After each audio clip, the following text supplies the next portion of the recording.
খেতে আপনার চাকরির মেয়াদ প্রায় শেষ। আপনি তো নামাজ রোজা করেন, ধর্মপ্রাণ মানুষ, দেশটাকে নিরপেক্ষ করে দিয়ে যান, এটাই আপনার শেষ দায়িত্ব। প্রিসিলা আরো লিখেছেন, মন্দ কাজের সময় তো কাউকে জিজ্ঞেস করেননি এটা আমাদের কাজ কিনা। তাহলে ভালো কাজের আগে কেন আইন খুঁজতে হবে? আপনি নামাজে ইমামতি করেছেন, এটাও একটা ইতিহাস। দেশটাকে সোজা করে দিন, আরেকটা ইতিহাস গড়ে তুলুন। প্রিসিলা আরো লিখেছেন, একবার ভাবুন স্যার, যে হাসনাতকে কেউ চিনতো না, আজ সে নায়ক। আপনি যদি ভালো কিছু করেন, মানুষ একদিন রাস্তায় নেমে আপনাকে প্রধানমন্ত্রী বানাতে চাইবে। অসম্ভব কিছু না, শুরুটা এভাবেই হয়। এটা কি চান না আপনি? কেন সম্ভব?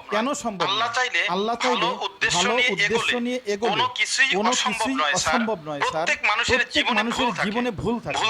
ভুল থেকে শিক্ষা নিন। আপনি ঘোষণা দিন সেনাবাহিনী ক্ষমতা নেবে না, কিন্তু কারো কোনো অন্যায়কে